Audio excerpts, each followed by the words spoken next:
الحمد للہ وکفا والصلاة والسلام علی سیدنا و نبینا و مولانا محمد المصطفیٰ اما بعد قال النبی صلی اللہ علیہ وسلم منہومان لا یشبعان منہوم فی العلم و منہوم فی المال او کما قال علیہ الصلاۃ والسلام۔ عزیز طلباء اور اساتذہ، اللہ کے نبی صلی اللہ علیہ وسلم نے ارشاد فرمایا کہ دو لالچی ایسے ہیں، دو حریص ایسے ہیں جن کا پیٹ کبھی نہیں بھرتا۔ دو لالچی، منہوم کہتے ہیں ایسے حریص اور ایسے لالچی کو جو اسی میں لگا ہوا ہو، اسی فکر میں، اسی تگ و دو میں ہر وقت لگا ہوا ہو۔ بعض لوگ رواداری کے ساتھ حرص کرتے ہیں کہ دل میں رواداری ہے، دل میں حرص ہے لیکن بظاہر وزاداری ہے، رواداری ہے۔ لیکن بعض لوگ ایسے حریص ہیں اور ایسے لالچی ہیں کہ وہ کسی بھی چیز کا انتظار نہیں ہے، وہ ہر حال میں ان کو وہ چاہیے، ان کو وہ چیز، مطلوبہ چیز چاہیے، چاہے اس کے لیے جو بھی ان کو کرنا پڑے۔ ایسے انسان کو منہوم کہتے ہیں۔ تو اللہ کے نبی صلی اللہ علیہ وسلم نے ارشاد فرمایا دو لالچیوں کا پیٹ کبھی بھرتا نہیں۔ اس میں ایک لالچی فرمایا آپ نے کہ ایک علم کا حریص اور ایک مال کا حریص۔ تو مال کے حریص کو تو دنیا میں بہت دیکھا گیا ہے، ہر انسان مال کا حریص تو ہے، کچھ لوگ ہوں گے نہیں ہوں گے۔ مال کا حریص تو بہت لوگوں نے دیکھا ہے۔ اگر ایک مکان نہیں بلکہ ایک ملک اگر ایک شخص کو مل جائے تو وہ چاہے گا دوسرا ملک بھی ہمارے پاس آ جائے۔ ایک پہاڑ سونا کسی کو مل جائے تو وہ چاہے گا ایک پہاڑ اور بھی آ جائے۔ مال کے حریصوں کو تو دیکھا گیا ہے، لیکن علم کے حریص کہاں ہیں؟ ہر دور میں علم کے حریص بہت کم نظر آتے ہیں، اور جب تک علم حرص نہ بن جائے، جب تک علم کی لالچ دل میں پیدا نہ ہو جائے، اس وقت تک علم آئے گا بھی نہیں۔ جس طرح مال کا حریص ہر وقت مال کی فکر میں رہتا ہے تو مال کماتا ہے، جبکہ مال مقدر میں ہے، مقدر سے زیادہ مال ملنے والا ہے نہیں۔ اور علم کے لیے آپ کو تگ و دو شرط ہے، علم مقدر میں اللہ کے علم میں ہے، لیکن آپ کو جب تک کہ محنت نہیں کریں گے، جب تک کہ حرص نہ ہوگا، علم حاصل ہونے والا نہیں ہے۔ تو علم کے لیے پیدائش سے لے کر کے زندگی کے آخری لمحے تک یہ حرص ختم ہونے والا نہیں۔ اللہ کے نبی نے فرمایا کہ یہ ایسی لالچ ہے، یہ ایسی پیاس ہے جو پیاس کبھی بجھنے والی نہیں ہے، یہ وہ آگ ہے جو کبھی ٹھنڈی ہونے والی نہیں ہے۔ اس کا مطلب ہے کہ جو لوگ یہ سمجھتے ہیں کہ 5 سال 10 سال کورس کرنے کے بعد ہمارا کورس مکمل ہو گیا، وہ علم کے حریص نہیں ہے۔ اور جنہوں نے ایک کتاب مطالعہ کر کے، پڑھ لکھ کر کے، ایک کورس کر کے سمجھا کہ بس کام چلاؤ ہو گیا، وہ بھی علم کے حریص نہیں ہے۔ علم کی حرص اور علم کی پیاس جب تمہارے اندر پیدا ہوگی، وہ پیاس اللہ کے نبی صلی اللہ علیہ وسلم کے ارشاد کے مطابق پیٹ کی آگ اور پیاس کی آگ تمہارے قبر کے مٹی میں جانے تک بجھ نہیں سکتی۔ کیسے بھی حالات ہوں، مشکل میں ہو چاہے خوشی میں ہو، تکلیف میں ہو یا فرحت اور راحت میں ہو، کسی حالت میں وہ اس سے چھٹی نہیں ہے، دماغ پہ سوار ہے، جنون ہے کہ وہ کام کرنا ہے، فلاں علم کی تلاش ہے۔ ہمارے بزرگوں میں، تابعین میں ہیں، حضرت سعید ابن مسیب بڑے اونچے درجے کے تابعی ہیں۔ اور بے شمار حدیثوں کے راوی، بہت بڑے فقیہ، بڑے عالم۔ اللہ تعالیٰ کسی کو بڑا کب بناتا ہے؟ کسی کو بڑا اس وقت بناتا ہے جبکہ بڑا انسان اپنی بات، سچ بات کہنے میں کسی سے ڈرتا نہیں۔ جو لوگ ڈر کر کے، حالات سے سمجھوتا کر کے یا صلح کر کے جو لوگ اپنی سچ بات کہنے سے گریز کرتے ہیں اور اپنے منہ پہ مہر لگا لیتے ہیں، وہ انسان دنیا میں بڑے نہیں ہیں، اللہ کی نظر میں بڑے نہیں ہیں۔ چاہے تھوڑے دنوں کے لیے وہ بڑے قرار پائیں، لیکن تاریخ ان کا نام مٹا دیتی۔ حضرت سعید بن مسیب رحمۃ اللہ علیہ کا نام اتنا روشن ہے آج تک، جبکہ 1400 سال تقریباً ان کو گزر چکا ہے، لیکن آج تک تاریخ کی پیشانی پر ان کا نام روشن ہے۔ مدینہ منورہ میں عبد الملک بن مروان گورنر تھا، بنی امیہ کے گھرانے کا آدمی عبد الملک بن مروان،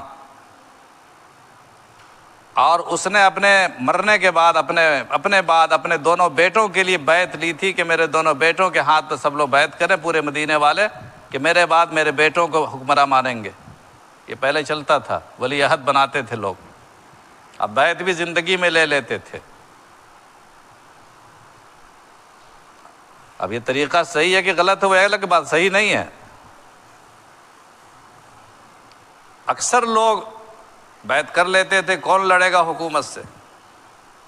حکومت کی طاقت سے مقابلہ کرنا تو آسان نہیں ہے۔ عبد الملک بن مروان نے مدینہ والوں سے بیعت لی، حضرت سعید بن مسیب نے انکار کر دیا کہ ہم بیعت نہیں کر سکتے آپ کے بیٹے کے ہاتھ پر۔ اس کے 2 بیٹے تھے، ولید اور سلیمان، کہ ہم آپ کے بیٹوں کے ہاتھ پر بیعت نہیں کر سکتے۔ بس یہ جرم تھا ان کا، اور اس جرم کی ہمت کسی نے نہیں کی۔ کچھ لوگوں نے اور بھی کی ہوگی اس زمانے میں، لیکن حضرت سعید بن مسیب کا نام بہت مشہور ہے اور روشن ہے۔ اس جرم کی سزا میں حضرت سعید بن مسیب کو گرفتار کیا گیا اور سخت کڑی دھوپ میں، مدینہ منورہ اور مکہ معظمہ کی دھوپ بہت کڑی ہوتی ہے، اور وہاں کا ٹمپریچر انتہائی سخت ہوتا ہے، ہر انسان برداشت نہیں کر سکتا۔ چند منٹ میں انسان کے حلق میں اور زبان میں کانٹے پڑنے لگتے ہیں، ایسی سخت دھوپ ہوتی ہے وہاں پر۔ اگر انسان کے پاس پانی نہ ہو تو بے ہوش ہو کے گر سکتا ہے۔ حضرت سعید بن مسیب کو گرفتار کیا گیا اور انتہائی تیز دھوپ میں ان کو کھڑا کیا گیا، اب پورے بدن کے کپڑے اتار لیے گئے، اور جلاد کے ذریعے سے 60 کوڑے رسید کروائے گئے، ایک کوڑے رسید کروائے گئے، 60 تک گنتی پہنچی۔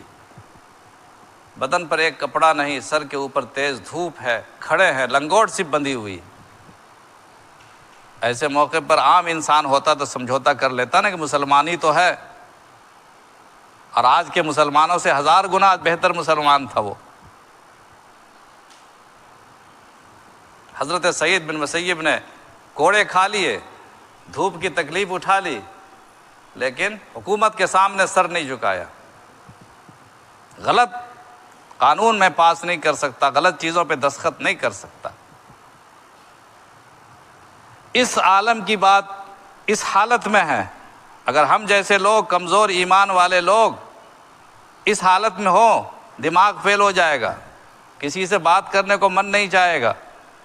اس حالت کا واقعہ نقل کرتے ہیں ان کے ایک شاگرد حضرت قتادہ، بہت مشہور محدث ہیں حضرت قتادہ رضی اللہ رحمۃ اللہ علیہ۔ نابینا ہو گئے تھے وہ، حضرت قتادہ نابینا تھے، تو وہ ان کو خبر ملی کہ حضرت سعید بن مسیب کو گرفتار کیا گیا ہے اور ان کو اس طرح سے مارا جا رہا ہے۔ وہ ملنا بھی تھا ان کو، اور کچھ سوال جواب، کچھ مسائل پوچھ بھی لیتے کہ پتہ نہیں حضرت زندہ رہیں یا کیا ہو، جتنا علم ہو سکے ہم حاصل کر لیں، جبکہ بوڑھے شاگرد تھے، نابینا تھے۔ ایک آدمی کو سہارا لے کر پکڑ کے وہ آئے، معلوم ہوا کہ فلاں مقام پر سعید بن مسیب کو کھڑا کیا ہوا، وہاں جا کے پہنچے، دیکھ تو آنکھ سے تو دیکھ نہیں سکتے تھے، اپنے ساتھی سے کہا کہ مجھے ان کے پاس لے چلو۔ سلام کیا، سلام کرنے کے بعد حضرت نے جواب دیا اور پھر وہ کچھ مسائل پوچھتے رہے۔ ایسے حالات میں جب کہ گھر میں ہمارے طوفان ہو، جھگڑا ہو، کوئی تکلیف ہو، اگر کوئی ہم سے مسئلہ پوچھنے آوے تو اپنی بات تو بتا رہا ہوں، دماغ کام ہی نہیں کہے گا ابھی میں پریشان ہوں تو مسئلہ پوچھنے آتا ہے، ساری دنیا کا ٹھیکہ میں نے لے رکھا ہے، ایسے ہی الٹے پلٹے جوابات ہم لوگ دیتے ہیں۔ لیکن علم کا حریث کبھی آسودہ نہیں ہوتا ہے۔ علم کے حریث میں استاد بھی شامل ہیں اور شاگرد بھی شامل ہے۔ شاگرد بھی کیسا؟ نابینا ہے، خود محدث ہے، بڑے عالم ہیں، لیکن استاد بوڑھے ہیں تو کیا ہے، جو ہو سکے چلتے چلتے لیتے جائے، حاصل کرتے ہوئے جائے۔ حضرت قتادہ فرماتے ہیں کہ میں سوال کرتا رہا حضرت سے اور حضرت پوری بشاشت کے ساتھ سارے سوالات کے جوابات دیتے رہے۔ یہ ہے علم کا حریث جو کبھی آسودہ نہیں ہوتا۔ عزیزو، اس حرص کو پیدا کرنے کی ضرورت۔ ہمارے بزرگوں میں علامہ انور شاہ کشمیری رحمۃ اللہ علیہ کے بارے میں حضرت قاری طیب صاحب رحمۃ اللہ علیہ کا بیان ہے، حکیم الاسلام، کہ خبر ملی، افواہ پھیلی کہ حضرت کا انتقال ہو گیا، آخری مرحلے میں تھے، ڈابھیل سے بیمار ہو کر تشریف لائے، پھر کبھی نہیں، پھر واپس نہیں گئے اور وفات پا گئے۔ اسی زمانے کی بات ہے کہ ہنگامہ خبر ملی کہ حضرت کا انتقال ہو گیا، سب لوگ دوڑے۔ حضرت قاری طیب صاحب فرماتا ہے کہ میں بھی پہنچا، دوڑا ہوا، تو معلوم ہوا وہاں پہنچ کر کہ نہیں، انتقال نہیں ہوا ہے، جاکنی کی کیفیت ہے، یعنی بہت سخت تکلیف میں ہے، لیکن حضرت بیمار ہے، انتقال نہیں کیے، زندہ ہے۔ اجازت لینے کے بعد حضرت اندر داخل ہوئے، قاری صاحب فرماتے ہیں تو دیکھا کہ سخت تکلیف میں ہے، مگر ایک کتاب شامی ہے، فتاوی شامی، وہ کھول کر کے آنکھ سے لگا کر کچھ پڑھ رہا ہے۔ حضرت قاری صاحب بھی شاگرد تھے حضرت علامہ کشمیری رحمۃ اللہ علیہ کے۔ قاری صاحب نے عرض کی کہ حضرت ابھی تو ہم لوگوں نے یہ خبر سنی تھی، سخت تکلیف میں ہے، پریشانیوں میں ہے، اور ابھی کون سا ایسا مسئلہ آپ کو درپیش ہے جو ابھی شامی میں دیکھنا ضروری ہے، جو آپ کو یاد نہیں ہے، اور اگر ایسی ضرورت پیش بھی آ گئی تھی تو ہم لوگ کس دن کے لیے تھے؟ ہم لوگوں سے فرماتے ہم ڈھونڈ کے بتا دیتے، نکال دیتے، خود اتنی تکلیف کی کیا ضرورت تھی؟ تو حضرت علامہ کشمیری رحمۃ اللہ علیہ نے فرمایا کہ عزیزم، جس طرح ہزاروں کئی بیماریاں مجھے لگی ہوئی ہیں، یہ ایک بیماری بھی پتہ نہیں زندگی کے شروع سے لگی ہوئی ہے، پڑھنے کی بیماری چھوٹتی ہی نہیں۔ تو قبر کی مٹی اس بیماری کو ختم کرے عزیزو، تب جا کر کے علم آئے گا، اس کے بغیر علم آنے والا نہیں ہے۔ علم کا حریث، اللہ کے نبی نے فرمایا کہ علم کے حریث کو آسودگی نہیں ہے، کبھی اسے چین نہیں مل سکتا ہے، اس کو ہر وقت اضطراب رہے گا، اسے تلاش رہے گی کسی منزل کی۔ اللہ تعالی ہم سب کو اس منزل کی تلاش میں سرگرم فرما دے اور منزل بھی عطا فرما دے، آمین۔